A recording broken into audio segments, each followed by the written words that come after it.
네, 계속해서 노영의 뉴스 인사이다 이어가겠습니다. 매주 목요일에는 톡 쏘는 맛이 일품인 3변의 이슈 3합이 있는데요. 오늘도 김필성 변호사 그리고 신장식 변호사와 함께 해보겠습니다. 우선 오늘이 23일인가요? 그러면 김필성 변호사님 지금 계시는 협의체? 네. 네, 그 진행성이 어때요? 나는 가끔 들어보는 보도에 보면은 손해배상 조항을 빼라는 등 그 자체가 위헌이라는 등 이상한 말들이 막 계속 나오던데 그럼 의미가 있나요, 그런 것들이? 일단 얼마나 제가 보도가 되는지 모르겠는데요. 지난주 금요일 날 민주당 안이 나왔습니다. 민주당 안이 나왔는데 사실 그때 이제 그 국민의힘 쪽에서도 안을 가지고 오기로 했던 걸로 저희는 이해하고 있었는데 국민의힘 쪽에서 가져오지 않았고요. 그래서 이제 그러면 우리 민주당 안에 대해서 어떻게 생각하는지를 물어봤더니 지금 말씀하셨던 배액 손해 또는 징벌적 손해라고 부르는 부분은 무조건 빼야 된다라는 입장이어서 거기에 대해서 오늘부터 다시 얘기가 있어야 될 것 같긴 합니다만 간격이 좁히진 쉽지는 않을 것 같습니다. 어쨌든 국민의힘 쪽에서는 무조건 빼라라는 입장인 건 사실입니다. 아니 그러면은 이거 한 의미가 뭐가 있어요? 그 일반적인 손해배상 청구 소송으로 그냥 가지. 그냥 시간 끌기 한 거죠. 아 참네요. 네. 그게 끝이에요. 어쨌든 두 분의 얘기는 27일 날 무조건 어쨌든 본회의에 올라가서 투표한다는 거 아닌가요? 그러니까 일단 그런 이유 때문에 사실 일주일 정도 들었던 이거 사실 국민의힘 쪽에서도 말씀을 많이 하셨거든요. 그런 것들을 반영해서 민주당 쪽에서 안을 만들었는데 지금 현재는 아예 협상이 안 될 수도 있는 상황이어서 말씀하신 것처럼 그냥 올릴 수도 있을 것 같습니다. 근데 그래서 그때 합의서를 또 해석을 둘러싼 논쟁이 있을 것 같아요. 합의서에는 분명히 27일 본회의에서 처리한다 이렇게 되어 있거든요. 그렇게 알고 있죠. 근데 국민의힘에서는 김기현 원내대표 그렇게 딱 문자로 고정돼 있는데 그럼에도 불구하고 처리는 합의를 전제로 한 처리다라고 이야기를 하고 있고 그다음에 윤호중 원내대표 같은 경우는 무슨 소리냐. 합의가 안 되더라도 27일 날 처리한다는 거다. 그래서 27일 날은 처리한다라는 문구에 괄호가 있느냐 없느냐를 가지고 논쟁이 붙을 거다. 이게 지겹습니다. 솔직히 문자로 고정돼 있음에도 불구하고. 진짜 나는 이 대한민국 정치인들하고 이야기하기가 너무 어려워요. 괄호가 너무 많아요. 가로도 많고요. 숨어 있다가 막 갑자기 나타나고요. 아주 무슨 복병들인 것 같아요. 너무 힘들어요, 이분들. 그러지 말아주시기 바라겠습니다. 자, 어쨌든 중요한 거는 별 기대를 할 게 없다 이렇게밖에 안 들리네요. 아니 어쨌든 오늘 얘기를 좀 들어보고요. 무조건 빼라고 하면 사실은 이제 더 이상 대하기가 어려울 수도 있는데 어떤 입장인지 정리를 연휴 동안 해 오시리라고 믿고 오늘 오후에 한번 얘기를 들어봐야 돼요. 무조건 빼라 그러면 민주당의 입장은 알겠습니다입니까? 그렇지는 않을 것 그렇지 같고요. 않아요? 예, 사실 그렇게 되는 건 언론중재법 현재 지금 개정을 거의 포기하라는 얘기나 마찬가지로. 알겠습니다. 네. 자, 지금 이제 명절 연휴였습니다. 자, 정치권 쉬지 않고 계속 시끄러웠는데 우리 집에서 어땠는지 좀 여쭤봐야 될 것 같습니다. 흔히들 밥상머리 민심이라고들 말을 하는데요. 코로나19 때문에 연연만 못하다고 하기는 하지만 그래도 이번에는 좀 많이 모일 수 있는 여지를 줬기 때문에 그래도 모였어요. 그러니까 며느리들이 좀 좋아하는 표정인지 싫어하는 표정인지 상당히 애매한 표정들을 짓고 다니더라고요. 우리 집 두 며느리도. 참네요. 자, 두 분의 명절 민심 어떻게 느끼셨을까요? 우선 신 변호사님 어때요? 일단 밥상머리에서 교류될 시간이 그닥 많지는 않았어요. 확실히 그냥 한번 이번에는 그래도 얼굴 한번 보자라는 정도로 해서 모인 것이지 길게 이야기를 하거나 하는 것에 대해서는 아무래도 좀 부담이 있더라고요. 밥 먹을 때 그런 얘기는 안 해요? 그죠? 그러니까 밥만 먹고 헤어지는 거지. 말하자면 원래 밥 먹고 차 마시고 얘기하고 고스톱도 치고 이러면서 얘기들이 오고 가는 건데. 그치. 예, 근데 진짜 밥 먹고 딱 과일 깎아온 거 과일 먹고 커피 한 잔 마시고 다 이제 각자 뿔뿔이 흩어지는 이런 거라서 더군다나 연휴가 앞이 길고 뒤가 짧았잖아요. 그러다 보니까 당일날 모여서 길게 얘기하는 시간은 별로 없었다. 근데 저희들은 사실 표준적인 그 정치적 의사분포를 가진 집안은 아닙니다. 어떤 편견적인 모양일까요? 편견이 아니라 정도를 갖고 있긴 한데 예, 대부분 이제 그 일부 윤석열 후보에 대해서는 태도에 대한 지적, 그 다음에 정말 생각보다 어르신들은 처가총 얘기를 많이 하시더라고요. 예. 장모님과 처가에 대한. 예, 장모님과 처가에 대한 이야기를 많이 하시고 그리고 대장동 관련해서는 좀 지긋지긋해 하시는 느낌이 있어요. 대장동을 지긋지긋해요? 그러니까 말을 하자면 뭔가 있으니까 저런 얘기가 나오는 거 아닐까? 여기까지는 저는 국민의힘이나 이런 쪽에서 밥상머리 추석 밥상머리 밥상머리 토크에다가 이걸 올리겠다라는 것이 일정하게 성공은 한 것 같아요. 다만 대체로 좀 유보적이다. 근데 야 혹시 뭔가 있는 거 아니야? 진짜 좋겠다. 시기 질투 뭐 이런 등등까지를 포함하여 뭔가 있는 거 아니야라는 일단의 의구심과 또 시작했다라는 정도가 좀 엇갈리고 있었다. 저희 집 밥상머리는 그 집 그렇습니다. 성향을 이해할 수 있겠습니다. 네, 안 말씀하셔도 될 것 같습니다. 저 어떻게 보셨습니까? 사실 저는 명절에 일하느라고 제가 직접 만난 어르신들은 없고요. 일했다고요? 예, 무슨 일 했어요? 오늘 뭐 이것저것 좀 일을 할 것들도 있고 신경 쓸 게 있어 못했고 그래서 저희 마눌님께서 친정을 다녀오셨어요. 당일날. 남편은 안 가고? 예, 저는 이제 다른 일을 하느라고 못 갔고요. 갔다 오셔서 이제 원래 있던 일입니까? 갑자기 생긴 일입니까? 원래 있던 일도 있고요. 뭐 여러 가지 일이 있어 못 갔는데 다녀오셔서 대뜸 그런 말씀하시더군요. 어르신들이 다 너무 정치적인 것들에 연루되는 걸 걱정하시는 것 같다. 제가 말입니다. 그래서 무슨 소리냐라고 했더니 뭐 이제 제가 아까 말씀하신 언론중재법 관련된 것도 하고 이런 것들도 하니까 너무 정치적인 거에 연루되는 거 아니냐. 그래서 그게 무슨 정치적인 거냐. 내가 무슨 거기에 민주당 편들려 들어간 것도 아니고 제가 실제로 거기서 민주당 편만 든 건 아니거든요. 그래서 전문가로 들어간 건데 그랬더니 어쨌든 너무 그런 정치적 이슈에 휘말려 들어가는 게 좋지 않은 것 같다라고 다 걱정하셨다고 얘기를 하시더라고요. 그런 얘기를 하는 걸 들으면서 제가 느꼈던 게 이 정치 혐오나 아니면 정치에 대한 부정적인 인식이 요즘 되게 강한 것 같다. 어르신들이. 그러니까 뭐 어느 쪽일 사실 뭐 저는 주변은 전부 좀 약간 보수적인 분들이 많긴 한데 뭐 그런 걸 떠나서 지금 정치권을 바라보는 시선들이 좀 싸늘한 게 아닌가 이런 느낌을 조금 받았습니다. 네, 좋습니다. 집집마다 다 어려웠군요. 자, 연휴 사이에 어쨌든 호남 지역 권리당원 투표가 지금 민주당 경선의 최대 승부처로 지금 올랐는데요. 그 지지율 여론조사에서 뭐 이낙연 후보가 조금 앞섰다 이런 얘기도 들리고요. 또 이재명 후보가 좀 괜찮다 뭐 이런 얘기도 들립니다. 정확하게는 판세가 어떻게 보시나요 지금 상황이? 저는 이게 어차피 이재명, 이낙연 두 사람이 그 퍼센테이지 싸움일 텐데 1차는 이제 결선까지 가느냐의 문제이기 때문에 이재명 후보가 50%를 넘길 거냐만큼 중요한 게 이낙연 후보가 실제로 40%대 가까이 득표할 수 있을 거냐예요. 20%대냐 30%대냐가 다르기 때문에 이낙연 후보가 이재명 후보가 50%대를 못 넘긴다 하더라도 이낙연 후보가 근접하게 30% 후반이나 40% 초반까지 올라가지 못한다면 모멘텀을 잡기는 쉽지 않다. 요게 일단 저는 포인트로 보고요. 예. 추미애 후보가 그래서 몇 퍼센트를 득표하느냐가 굉장히 중요한 키가 되겠죠. 10%를 넘게 득표하면 양쪽 다 원하는 바를 얻기가 어려워지거든요. 양쪽 다. 그렇군요. 네, 자 어쨌든 그 복잡한 그 집은 어땠습니까? 사실 뭐 제가 정치 전문가는 아니어서 판세 이런 것들 분석하기는 좀 어려울 건 같고요. 제가 그냥 제 개인적인 생각으로는 이재명 후보가 좀 더 유리하지 않을까 여전히 이런 생각, 좀 유리하지 않을까 생각이 듭니다. 이건 제가 이게 지금 뭐 일반 그런 선거인단이 아니라 제가 알고 있기로 대의원과 관련자들, 그러니까 이제 민주당 내부 사람들이 주로 들어가는 그런 투표를 알고 있는데, 뭐 제가 이제 그 전부터 그 민주당 내부에서 이제 호남 쪽 얘기를 좀 한 2년 정도 전부터 이낙연 후보에 대한 평가나 이런 것들을 들은 것이 있거든요. 근데 여기 아무래도 그쪽에서는 좀 염려하는 것들이 있어. 염려한다는 게 이낙연 후보 자체에 대한 것이 아니라 확장성이나 뭐 이런 것들에 대한 뭐 좀 걱정하는 것들이 있어서 그런 요소들이 아직도 좀 남아 있는 게 아닌가라는 느낌이 좀 들어요. 그래서 그런 점에 있어서 국민보다 좀 더 보수적으로, 그러니까 좀 더 좀 신중한 투표를 가능성이 좀 있어 보여서 네. 그런 생각이 좀 들었습니다. 네. 뭐 무슨 말 하는지 딱 머리 정확히 안 들어오지만 네. 그냥 똑똑하게 알아듣는 걸로 하겠습니다.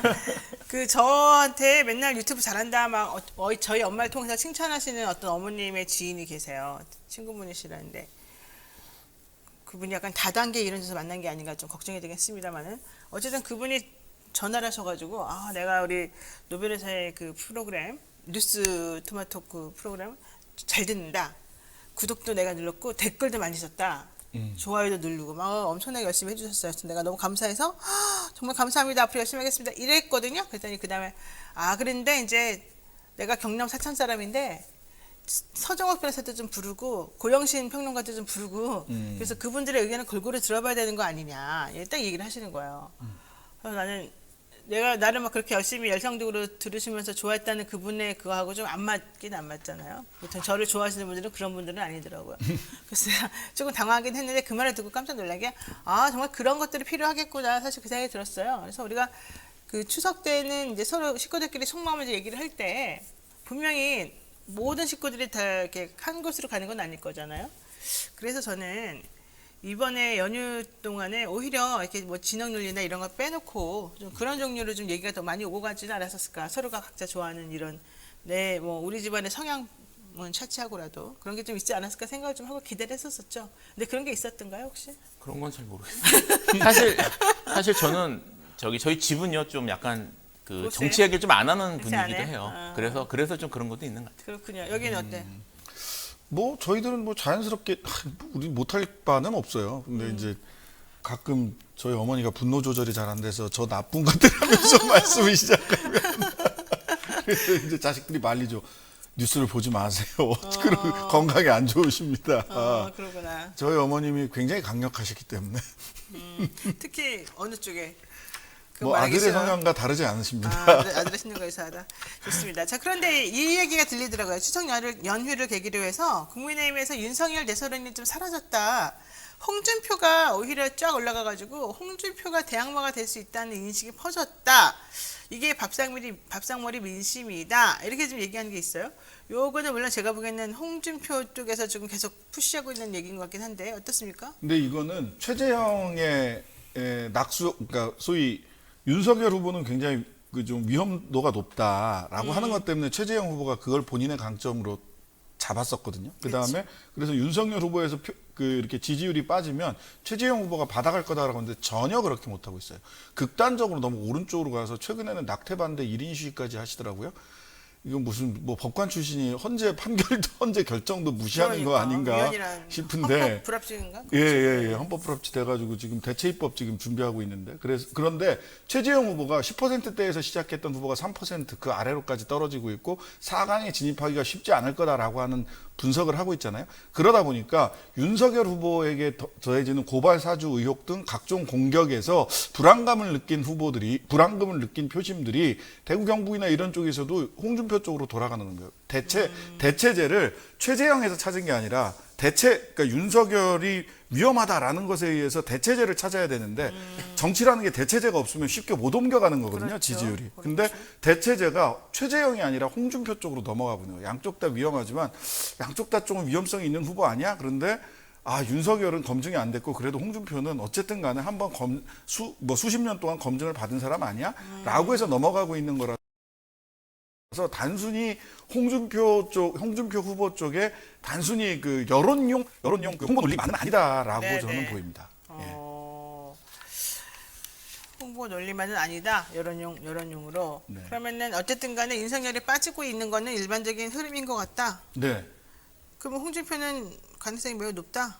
매우 높은 것까지라고 딱 단정하기는 어려울 것 같아요. 오늘도 뭐 TV 토론이 있는데 앞으로 TV 토론이 몇 차례 더 있으니까 TV 토론 보면서 좀 봐야 될 것 같고 그 다음에 이제 설이 지나고 본격적으로 고발 사주 사건이 공수처에서 지금 곧 소환 조사에 곧 들어간다고 하거든요. 네. 공수처 사건의 전개 과정, 그 다음에 소위 대장동 화천대유 건의 전개 과정을 한 9월 말 1, 2주 정도 좀 봐야 윤석열 후보가 더 밑으로 내려가면서 홍준표 후보가 더 견고하게 올라갈지는 한 1, 2주 정도 더 보면 되지 않을까 싶어요. 네, 좋습니다. 자, 이거는 조금 두 개를 엮어서 한번 여쭤보겠습니다. 그 윤석열 캠프에서 문재인 대통령 아들 문진용 씨 비판 성명을 냈어요. 아시죠? 네. 뭐 7천만 원어치를 또 어디서 받았다 이런 얘기였는데 이 비판을 낸 사람이 김영삼 전 대통령의 손자라는 거예요. 근데 제가 김영삼 전 대통령 손자 김성민 씨는 제가 어렸을 때 영재 선생님으로서 가르쳤었어요. 걔하고 걔 누나를. 근데 걔네들은 사실은 김은철 씨, 그러니까 큰 아들의 애들이었는데 지난번에 운구 이렇게 메고 갔던. 근데 그 이번에 발표한 사람은 그 사람은 아니더라고요. 이름상으로는. 그래서 내가 좀 궁금했었는데 그러면 결국 김현철 씨 아들일 텐데. 김한철 씨 아들이 이제 결과적으로는 윤석열 캠프하고 연결이 돼서 이렇게 도와주는구나. 이제 이 생각이 첫 번째 하나 들었고, 그런데 그분이 어쨌든 문진호 씨가 세금으로만 하고 도대체 너는 제대로 된 평가를 받을 수 있는 예술인이냐 이제 이런 식으로 좀 얘기를 좀 했잖아요. 여기에 대해서 진중권 작가가 이제 문진호 씨를 편드는 뭐 문화의 예술에 대한 이해력이 너무 부족한 이 윤석열 쪽에 대해서 너무 좀 창피하다 뭐 이런 취지로 말을 했잖아요. 그래서 결과적으로는 성명서가 삭제되고 철회되고 그 성명서 인용하지 말아달라고 또 막 으름장까지 났어요. 되게 이제 민망한 상황이 돼버렸는데 어떻게 보십니까 이런 상황을? 뭐 앞으로도 반복될 일이죠. 예술을 모르는 분으로서 그런 말이 나와요? 앞으로도 반복될 일이에요. 거기가 그 타겟을 딱 정확하게 정해서 공격을 한다기보다는 네. 캠프가 워낙 인원도 많고 잘 통제가 안 되니까 난사 전술이거든요. 막 쏴. 난사 전술 한번 봐봐봐봐. 막 쏴, 막 아무데나 닥치는 대로 쏘고 그러다가 보니까 계속 철회하고 이런 일들이 벌어질 겁니다. 반드시. 이렇게 쐈다가 그냥 멈췄다가 쐈다가 멈췄다가 그래요? 예, 그럴 거예요. 그럴 수밖에 없어요. 거기가 너무 인원이 많고요. 컨트롤이 안 됩니다. 그 캠프 자체가. 최재형 후보도 캠프도 그랬는데 여긴 더요. 그래요? 인원이 많다 보니까. 어때요? 예. 지금 이게 공격하면 안 되는 걸 공격을 했어요. 윤석열 후보 입장에서는 왜요? 이제 전시 미술 전시 후원 얘기하면 바로 코바나 콘텐츠 생각이 나잖아요. 당연하죠. 그러니까 이게 사실 이거를 그렇게 공격하면 안 되는 것이었고 그리고 이제 아까 이제 김현철 씨 얘기를 하셨는데 그분이 사실 그 뇌물로 좀 이렇게 좀 고생하셨지 않습니까? 네, 그러니까 네. 그 돈은 실제로 문제된 돈을 받은 적이 있는 사람의 아들이 네. 윤석열 후보 쪽에서 이 문제를 건드리는 것 자체가 네. 사실 역효과가 클 수밖에 없었는데 거기에 대한 계산이 없었던 것처럼 보입니다. 사실 지금 아까 진중권 이제 뭐 어떻게 불러야 될지 모르겠네요. 진중권 교수라고 불러야 되나요? 석사님, 예, 교수직은 그만 아니, 전 교수님. 예, 뭐, 전 작- 예, 어쨌든 지금 그분, 작가님. 예, 진중권 씨라고 부르죠, 그냥. 진중권 씨가 이제 이렇게 얘기한 거는, 말씀드렸던 뭐 그런 문제를 생각한 것도 있을 거고, 그리고 그 전에도 이제 조영남 씨 같은 뭐 그런 사에서 내가 이제 어째 미학 전문가니까, 미학 전공자로서 문화예술계에 잘 알고 있다라는 모습을 보여주기 위해서 이제 나선 것처럼 보이는데 윤석열 캠프 쪽에서 그러니까 진중권 씨가 얘기하니까 따라가야겠다라고 생각했을 것 같지는 않고요. 그 얘기를 듣고 생각해 보니까 이건 우리한테 역효과가 나겠네라고 생각해서 걷어들인 걸로 저도 보이거든요. 근데 지금 말씀하신 것처럼 이게 지금 캠프 내에서 통제나 아니면 생각을 깊이 좀 할 수 있는 컨트롤이 안 된다는 뜻이어서 앞으로 이런 일이 계속 반복될 가능성이 있고요. 그게 지금 좀 전에 말씀하셨던 윤석열 후보의 리스크라고 해야 되나요? 그런 것들을 사람들이 좀 더 불안하게 보는 그런 중요한 이유 중에 하나가 되고 있는 것 같습니다. 그렇군요. 이 시점에서 요즘 제일 그래도 행복한 사람 한 명 나 알아요. 누가 누군지 알아요? 생각할까요? 지금 어부지리 업고 있는 사람? 알아맞혀 보세요. 하나, 둘. 누굴까? 홍준표? 저도 홍준표 생각했는데. 노엘이라고 들어봤어요? 노엘? 노예? 그 장재현 아들. 노예 그분요. 장재원 의원의 아들 노엘 씨, 뭐 또 경찰관 폭행했다고 또 집요 중에 폭행했다고 지금 시끄러웠는데 이 모든 이슈에 묻혔잖아요. 거의 나오지도 않잖아요. 아니, 근데 난 지난 그거 번호도. 보면서 좀 그랬던 게, 그러니까 술이 많이 취하면 집에 지금 조사가 불가능하니까 조금 이따 조사하자. 이럴 수는 있어요. 저번에도 그랬잖아요. 예, 이럴 수는 있어. 근데 그걸 귀가 좋지 않은 경우도 봤어요? 나는 못 본 것 같거든요. 보통 그냥 그 자리에서 구치관에서 앉혀. 유치장에 한 번쯤 잠깐 있어. 유치장에서 잠을 재우든 뭐 하든 이렇게 하지 않습니까? 사실 이거야말로 이게 오늘 어느 정도 얘기가 나올지 모르겠는데 이거야말로 변호사 누가 쓰는지 봐야 돼요. 그러니까. 제가 그거는 그래서 이 사건을 한번 좀 말해보고 싶어서 일부러 드러낸 거예요. 예. 이게 우리 같은 사람이 가봐요. 우리 가면 경찰 아저씨가 우리 쳐다보고 그럴 거 아니에요. 근데 장재원 씨 아들이라 그러면서 누군가 높은 사람이 왔을 거 아니에요. 변호사가. 그러니까는 우리 구속 도주 우려 없습니다. 다 인정하지 않습니까? 일단 집에 가서 좀 정신 차리게 하고 오겠습니다. 이러니까 내보내주는 거잖아요. 그러니까. 그게 일반적인가요? 그 정도 경찰 폭행하고 집유 중에 말도 안 되죠. 말도 안 되고 저는 그런 실력 있는 변호사가 아닌가 봐요. 뭐 실력이라는 게 그런 실력은 아니긴 하지만 이거야말로 변호사가 누구지 봐야 그 돼요. 집이 그 동네 지주래잖아요. 장재원 아들 아빠 찬스 세상에 어찌 이런 일이 뼈 있는 집인이 다르긴 한 거지. 미성년자일 때는 뭐 여러 가지 정말 입에 담기도 어려운 이런 거 하다가 왜 이러니 뭐 이런 얘기 지금 많으세요. 아, 정말 좋습니다. 자, 어쨌든 누군가는 슬퍼하고 누군가는 이득을 보고 누군가는 헷갈린다. 제가 지금 느낀 상황인 것 같습니다. 자, 홍준표 이거 하나만 마저 하고 좀 정리를 하고 다음 이슈 넘어갈게요.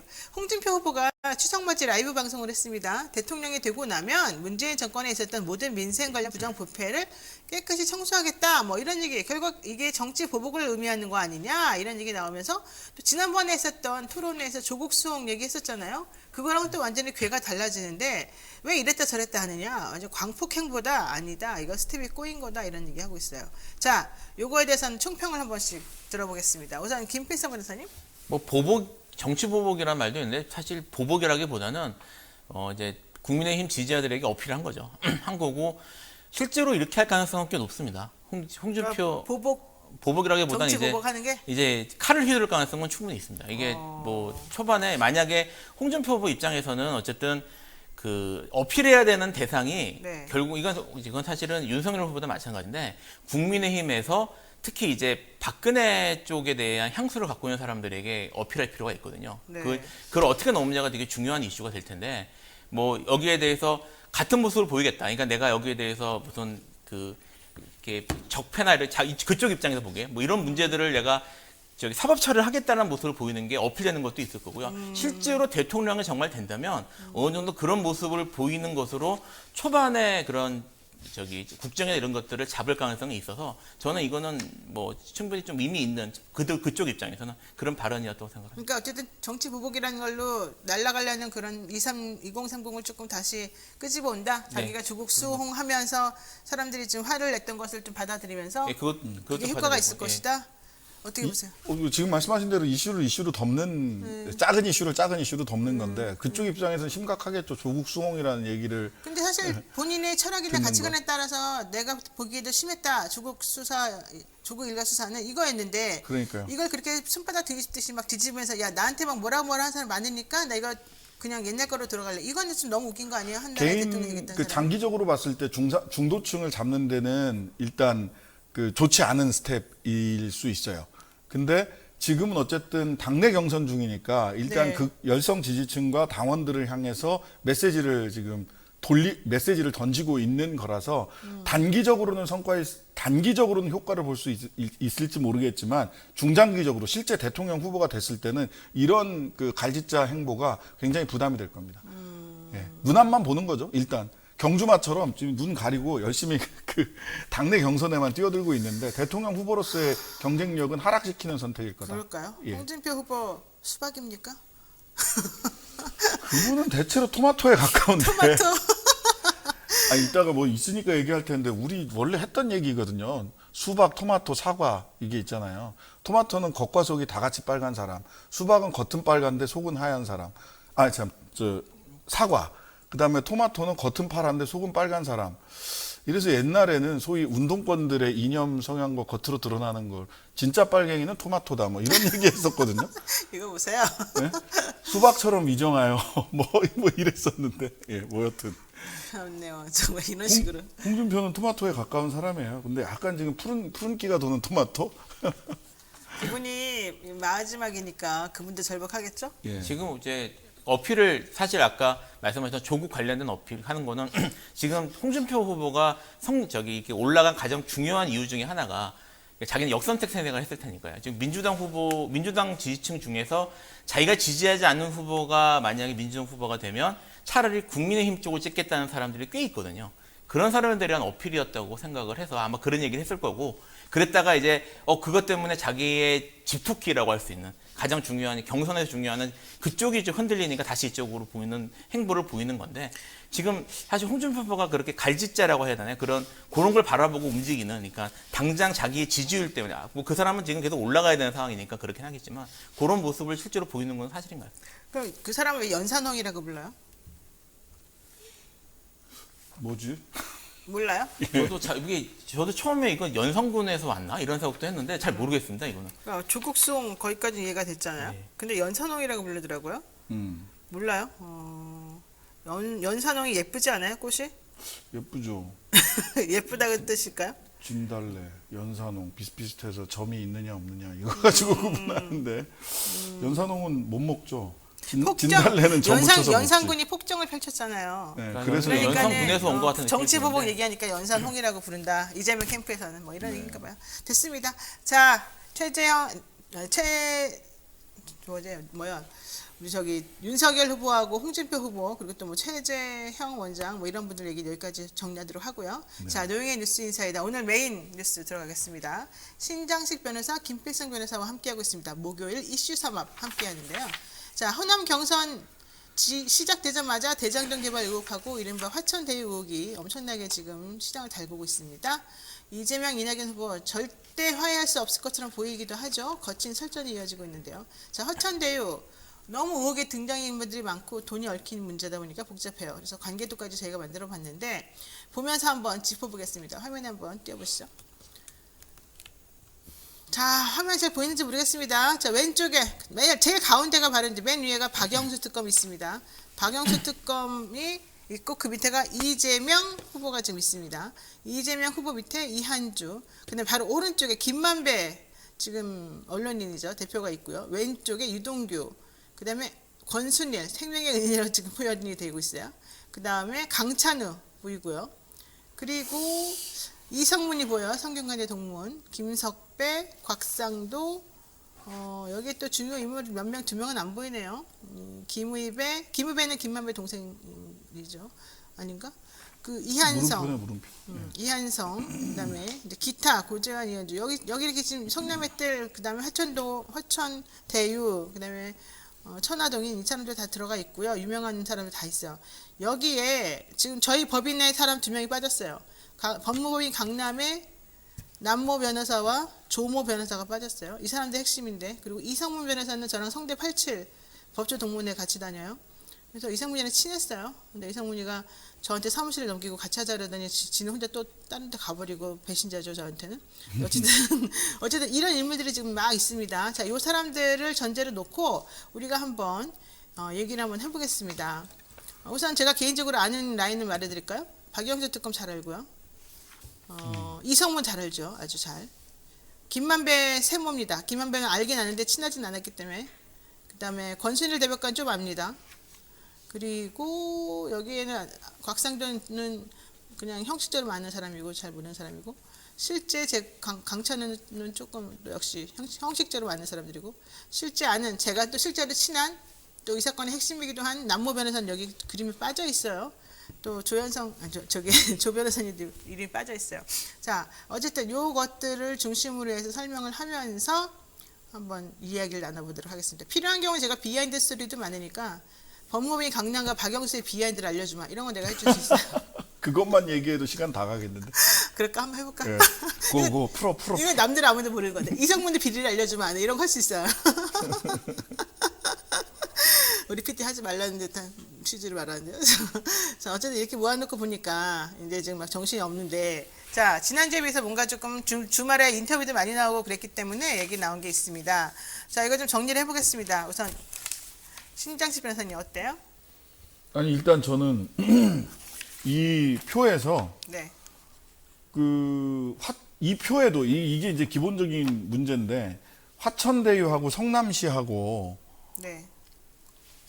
이게 구분돼 있어야 되는데 막 혼재돼 있잖아요. 네. 예, 이게 기본적으로 문제의 지금 언론 보도의 기본적인 문제라고 봐요. 그러니까 공공의 영역에서 벌어진 거하고 사적인 영역에서 회사 화천대유나 무슨 뭐 은행 컨소시엄이나 네. 실제 사업을 시행하고 시공했던 쪽에서 벌어진 일과 공공의 영역에서 벌어진 일이 구분될 필요가 있다. 그 다음에 두 번째는 이 전체적으로 대장동이 2000년대 말, 2009년, 2005년부터 시작이 돼가지고 이제 올 12월 달에 분양이 되는 거거든요. 네. 그럼 2005년부터 2021년까지 약 15년, 16년에 걸친 히스토리를 우리가 정확하게 이해할 필요가 있다라는 생각이 들고요.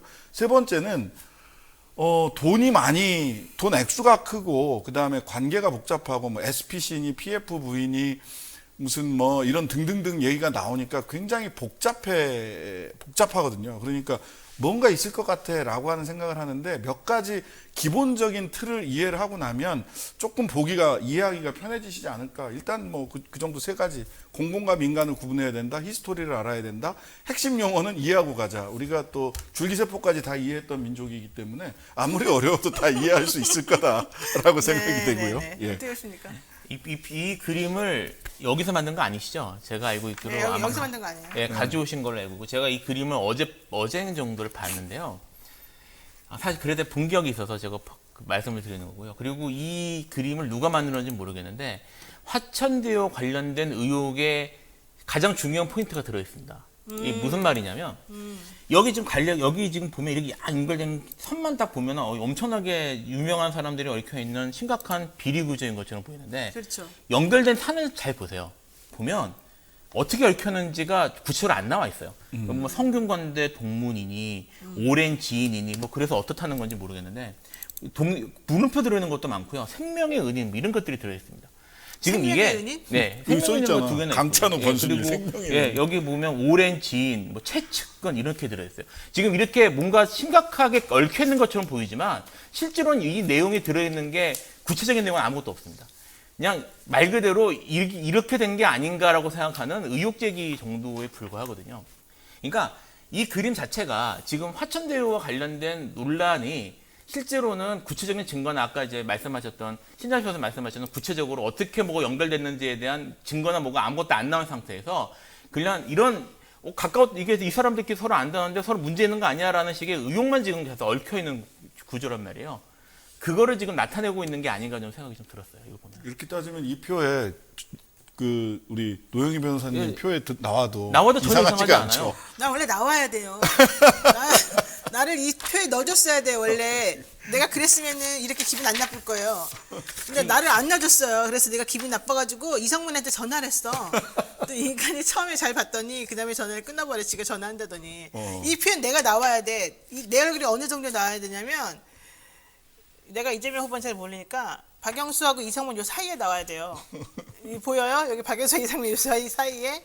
원래 이게 내 자리라고요. 그렇지. 김만배하고도 실선으로 김만배하고 점선으로 연결이 연결돼야 됐어요. 되는 거 왜냐면 아니야? 내가 법조 성대. 팀장 할 때, 원래 성대도 그렇지만 법조 팀장 할 때 이분이 내가 법조 출입 되게 대변인이었거든요. 그러니까 당연히 성대이니까 연결돼. 여기는 전부 다 성대 라인, 고대 라인인데 성대니까 연결이 될 수 있는데 김만배 씨는 저거 정치적, 철학적 가치가 틀려요.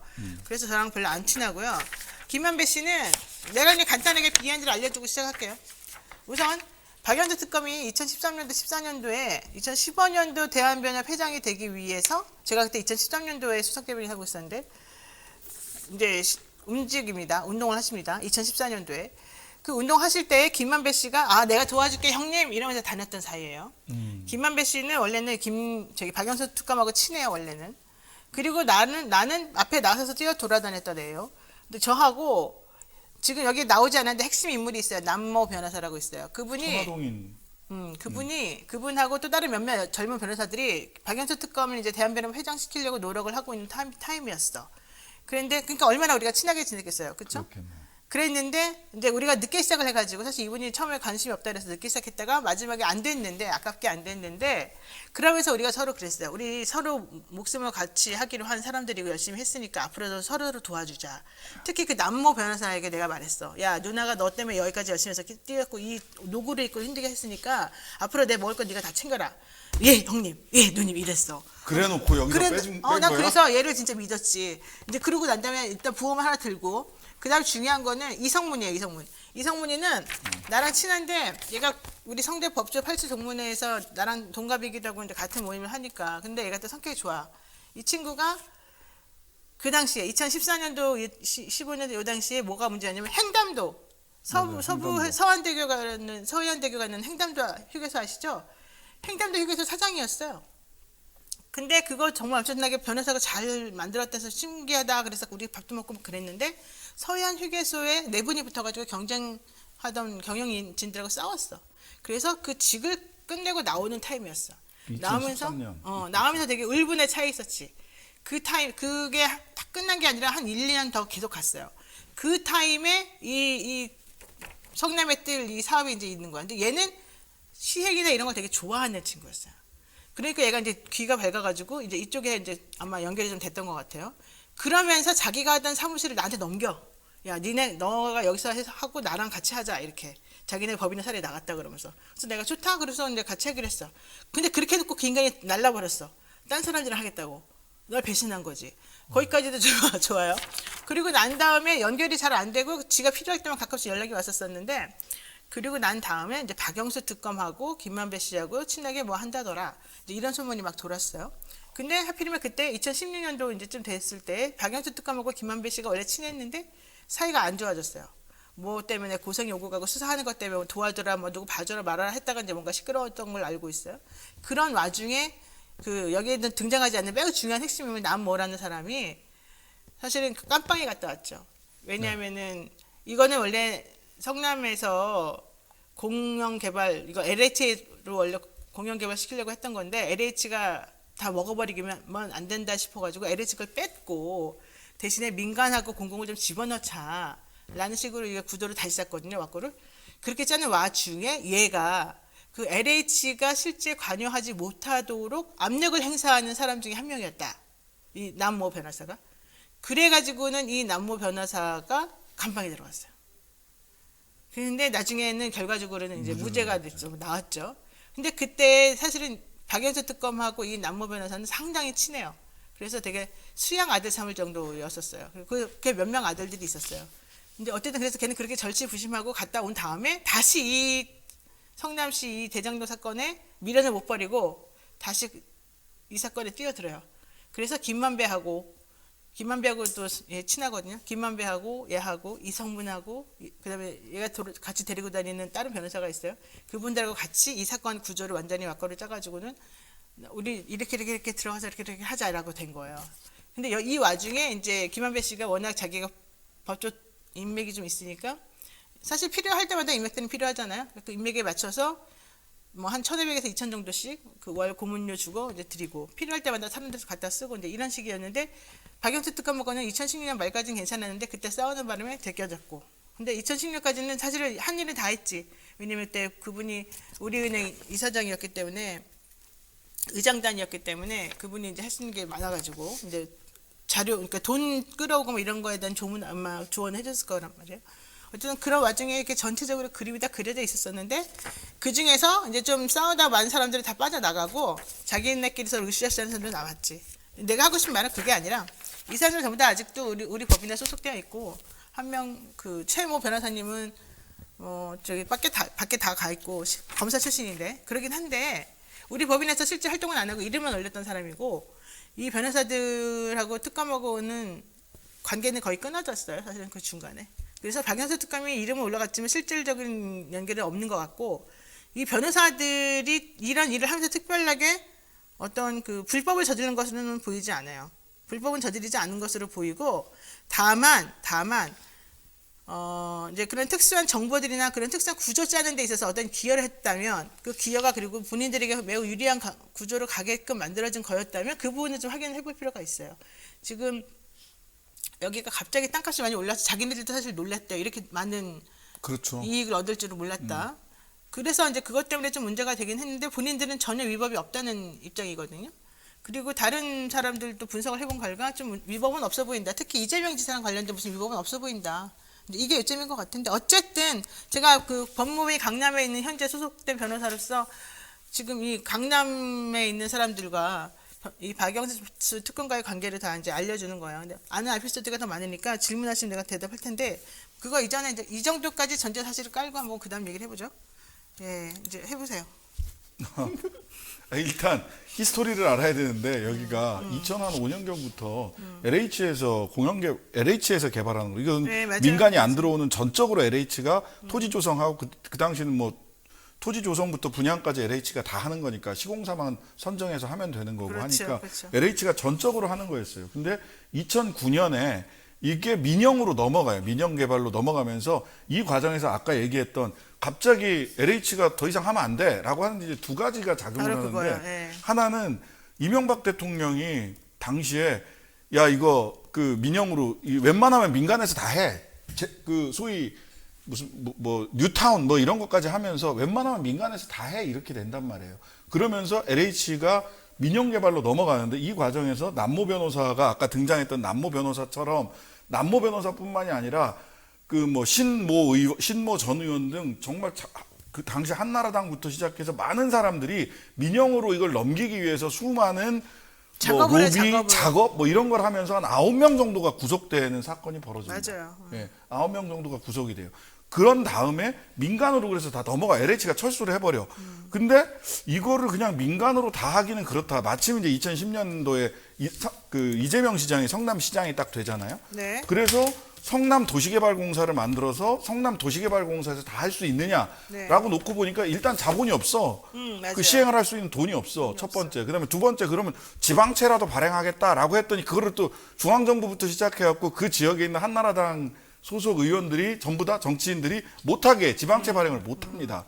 그러니까 지방채 발행을 못한 가운데서 성남시에서 그렇다면 공영이 절반 들어가서 민간과 공공이 같이 개발하는 합동개발 같은 방식으로 네. 가보자라고 해서 완전히 공공개발도 아니고 그러니까 LH나 GH나 성남도시개발공사가 하는 완전한 공공개발도 아니고 완전한 민간 프로젝트 네. 기획부동산 같이 완전한 민간 개발도 아닌 절반씩 이거를 좀 혼재되는 방안으로 이 추진이 되는 겁니다.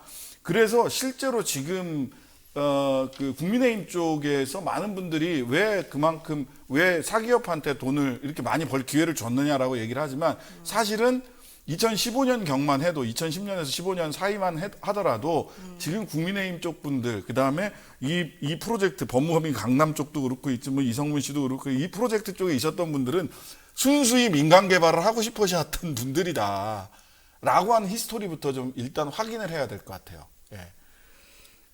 맞아요. 어떻게 보세요? 이거를 지금 자꾸 전 그렇게 생각합니다. 이게 화천대유라는 데서 돈을 얼마나 벌었는지를 자꾸 이제 그쪽에서 보니까 문제 있는 것처럼 보이는데 이걸 공공개발을 그러니까 공공 쪽에서 좀 볼 필요가 있어요. 무슨 말이냐면 그래서 이제 성남시가 도시공사 만들어가지고 뭐 5천억 이상을 받아갔다고 하잖아요. 성남시가 뭘 내놨는지를 봐야 돼요. 필요가 있어요. 성남시가 그만큼 투자해서 뭘 받아가? 성남시는 투자한 게 인허가권하고요. 인허가권 해준 거하고 그다음에 SPC 만드는 데 들어간 아마 자본금 확보하기 위해서 들어간 돈 얼마 있을 거예요. 근데 그런 돈 다 회수한다고 했잖아요. 예. 25. 예, 25. 그거 투자해서 그거 가져갔습니다. 그 이자까지 받아. 예, 이제까지 가져갔어요. 사실은요. 그리고 계약 조건을 보면 지금 받아간 돈은 확정적으로 받아가는 것 대신에 리스크는 전혀 부담하지 않는. 그렇죠. 사실 이런 투자가 없어요. 그렇지. 이게 말도 안 되는 투자 이게. 지금 그 공공개발 이거를 지금 민간개발로 완전히 전환돼서 민간개발이 추진되는 것에 성남시가 훅 들어가서 그렇지. 그거를 싹 빼온 케이스입니다. 이 케이스 이런 게 제가 경기도의 모 도시개발공사 이사를 꽤 오래 했거든요. 그래서 거기서 비슷한 구조로 개발하는 거를 실제로 실무를 해본 적이 있어요. 제가 이제 비상임이사로 일을 했어요. 비상임이사라서 주로 이제 자문 쪽을 하긴 했지만. 근데 왜 돈을 못 벌어요, 맨날? 예, 돈은 그러게 말이에요. 예, 공공적이니까 돈은 못 벌죠. 그게 그 케이스는 뭐였냐면 이거보다 훨씬 더 사실 문제될 수 있는. 왜냐하면 그린벨트를 풀어서 개발하는 산업단지를 개발하는 거였으니까. 근데 제가 그래서 실제로 실무가 어떻게 돌아가고 어떻게 동사가 들어가고 하는 걸 제가 대충 구조를 알아요. 그래서 지분은 어떻게 획득할 수 있고 하는 구조를 아는데 일단은 지금 아까 신철심 선생님 말씀하셨지만 규모가 어느 정도 크고 이익이 큰 이런 것들은 그동안 민간에게 일정 정도 맡기는 식으로 많이 사실 개발이 됐습니다. 사실 관이 주도하면은 그게 이제 이명박 정권의 특징이기도 했지만 관이 이런 것들을 큰 프로젝트를 주도하는 것이 비효율적인 면이 많아서 사실 전문가들은 민간에다 많단 말이에요. 그래서 그런 식으로 해서 전환된 경우들도 많고요. 하지만 지금 말씀드린 것처럼 이거를 이익이나 이런 것들을 공공이 충분히 환수해야 될 이유가 있는 경우에 관이 인허가권이라는 이거를 쥐고 예를 들어 제가 지금 말씀드린 케이스, 제가 관여한 케이스 같은 경우에 그린벨트를 도시계획을 바꿔서 풀어야 되잖아요. 거기에 그건 엄청난 일이기 때문에 그건 관이 들어갈 수밖에 없죠. 그래서 어마어마한 사실은 이익을 거기서 관이 회수해서 갔단 말입니다. 그러니까 사실 같은 구조였던 걸로 보이고요. 그래서 그런 식으로 들어가는 개발이 전혀 이상한 건 아니다. 그래서 말씀하셨던 것처럼 내부적으로 사실 제가 이제 재개발 관련된 일을 한동안 좀 했었는데 꽤 많이 했었는데 이 재개발 재건축이 이건 이제 재개발 재건축이라 이것도 뭐 일종의 그런 거였다고 제가 들었습니다. 재개발 재건축 같은 경우에는 그 교도소 담장위를 걷는다는 표현을 아마 다 아실 거예요. 예, 교도소 감장위를 걷는 기본적으로 걷는 일이어서 불법과 합법을 왔다 갔다 하는 그런 영역은 사실 그런 식으로 일하는 경우가 많고 이거를 재개발 재건축을 추진하는 그런 조합장들 같은 경우에는 감옥을 갔던 경우도 많이 있거든요. 그래서 아마 구체적으로 안에 들어가면 화천대유라는 쪽에서 또는 관련자들 중에 실무했던 사람 중에 위법한 일을 개인적으로나 아니면 뭐 횡령이나 이런 문제가 생겼을 가능성은 있습니다. 왜냐하면 그쪽 판이 워낙 그런 일이 많긴 해요. 하지만 이거를 공공 입장에서 뭔가 이렇게 뭐 잘못했다거나 아니면 여기 화천대유 쪽에 지나치는 이익을 줬다거나 이런 식으로 보고 접근하는 거는 죄송합니다. 전체적인 구조를 좀 잘못 보는 것이 아닌가 이런 생각이 좀 들어요. 저는. 일단 능력자들은 맞다. 네. 근데 운도 되게 좋다. 네. 역시 팔자는 돈 있는 사람을 못 따라간다 이런 거. 노변님이 제일 분한 거는 거기에 그거예요. 같이 못했다. 네, 제가 제일 분한 건 그거예요. 아니 이 사람들이 그래서- 나를 빼고 이랬단 말이야? 이거 아니에요 지금? 바로 그거예요. 그러니까. 그래서 제가 이성문한테 전화를 여러 번 했었는데 분노가 느껴집니다. 여기. 분노가 느껴지죠? 네. 얼굴 표정이. 그랬더니 이 사람이 내가 너 잘 지내냐 그랬더니 자기 잘 지내는데 아주 되게 여기 만만이었어요. 지난주까지만 해도. 그래서 야 노영이 야 내가 좀 이따 전화할게 그리고 끊어버리고 연락 안 하더라고. 제가 보기에는 거기 350억 돈 빌렸을 때 문제가 돈 빌리고 하는 관계에서도 조금 뭐 좀 골치 아픈 일이 벌어졌겠다. 벌어졌고 사람들하고 사이가 되게 나빠졌고 그러니까 자기들끼리 분란이 있어 지금 그래서 보니까. 자기네끼리 싸웠고 특히 김만배를 위시한 김만배가 지금 자기 식구 붙였죠. 네. 자기가 친한 기자 다른 회사에 있던 YT에 있던 다른 기자 데려다가 자기네 회사 얹으면서 걔를 또 어떻게 했죠. 뭐 이렇게 저렇게 자기네끼리 먹고 살려고 뭔가 좀 노력을 되게 많이 했어요. 네. 그 과정에서 좀 사람들이 좀 싸웠어요. 어쨌든 그래가지고 좀 문제가 좀 있었었는데 하여튼 저는 이거는 이제 좀 2탄, 3탄 우리가 좀 계속해서 좀 구체적인 건 좀 보긴 봐야 될 것 같아요. 아니 그래서 제가 조금 더 이제 설명을 드리고 싶은 부분은 이런 거예요. 그러니까 화천대유가 5천만 원 자본금 가지고 뭐 450억 그건 아니지. 내지 500억 뭐 이렇게 얘기를 하는데 한 이런 보도는 그래, 그건 너무 무식한 정말 거죠. 너무 알면서도 그렇게 쓰는 거 아닌가? 모를 수가 없어요. 조금만 그렇지, 알면서 쓰는 거죠. 예, 알면서 쓰는 거예요. 이거 뭐 최근에는 좀 많이들 설명을 하시니까 아실 수 있는데 자본금 5천만 원, 1,000만 원 가지고도 회사 설립하는 거는 무조건 만들 수 있잖아요. 그렇죠. 자본금 5천만 원과 수익률을 비교하는 건 말이 안 돼요. 그러니까 말하자면 짜장면집 열 때 들어간 돈과 여기서 짜장면을 만들기 위해서 얼마가 얼마가 비용으로 들어가서 얼마를 수익했냐를 그건 따로 비교해야 되는 거잖아요. 그러니까 자본금이 5천만 원이 들어갔다고 하더라도 이 사람들이 초기에 화천대유가 350억 원을 빌립니다. 351억 원인가를 빌려서 네. 그 돈을 가지고 초기 비용으로 다 사용을 해요. 네. 그 다음에 어느 정도 프로젝트가 본궤도에 오르기 시작할 때 이제 PF를 1조 원을 목표로 해서 PF, 프로젝트 파이낸싱이니까 돈을 일으켜요. 돈을 일으킨다고 하죠. 돈을 이제 투자를 모으는 겁니다. 돈을 빌리는 겁니다. 프로젝트 파이낸싱을 하는데 1조 원을 목표로 했다가 1조를 다 목표를 달성을 못해. 그때까지만 해도 사업성이 그만큼이 아니라고 안 봤던 됐지, 거예요. 사업성이 안 그래서 됐지. 7천억 원을 빌립니다. 그 7천억을 가지고 이 사업을 구체적으로 시행을 한 거예요. 그러면은 여기에서 최소한 350억을 빌려서 초기 비용으로 썼다. 이것만 비용으로 잡아도 350억 비용 들어가서 한 450억 정도 배당을 받았다. 이렇게 비교를 하는 게 최소한이고요. PF 들어온 것까지 치면 훨씬 더 이 비용이 높아지는 것이 된다라는 그렇죠. 거고. 그래서 이자도 세고. 예, 이자도 세요. 사실은, 이자도 보니까 처음에 350억 빌릴 때 2016년에 6.9%로 빌려요. 2017년에 이게 딱 본궤도에 올라가니까 이자가 25%로 올라갑니다. 그리고 여기 큰 선이 들어갔어요. 사실은 돈 꺼줄 그러니까 때. 이 350억 빌려준 사람이 여기서 제일 사실은 이득을 본 논한 사람일 수 거지. 있어요. 근데 그 사람 이름 말할 수 없다는 거죠. 예. 자, 일단- 회사는 얘기해도 되지. 킨앤파트너스라고. 아이 정말 오늘 말하면 안 되는 우리가 다음에 얘기해 줄 거예요. 파트너스.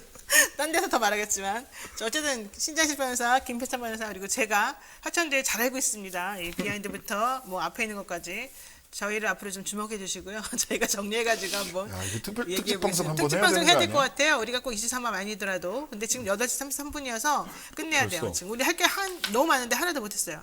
오늘 그냥 여기까지만 하고 어쩔 수 없겠습니다. 자, 신장식 변호사 김필성 변호사와 함께한 목요일 23화 여기까지 하겠습니다. 여러분 고맙습니다. 네, 감사합니다. 네, 너무 시간을 이상하게 썼지만 어쨌든 재밌는 시간이었습니다. 저희가 알고 있는 수많은 것들이 많은데 오기 전에 그걸 얘기를 했어요. 경고를 먹었어요. 말하면 끝난다. 조심해라. 고소한다더라. 네, 그래서 경고 먹고 중요한 부분은 말을 못했어요. 특정될까봐. 그렇지만 다음에 말할 때는요. 그냥 뭐 먹거나 말거나 고소 당하거나 말거나 말할 예정이에요. 그러니까 한번 여러분 끝까지 저를 믿고 한번 지켜봐 주세요. 여러분 오늘 고맙습니다. 우리는 또 내일 다시 7시 30분에 뵙겠습니다. 고맙습니다. 안녕.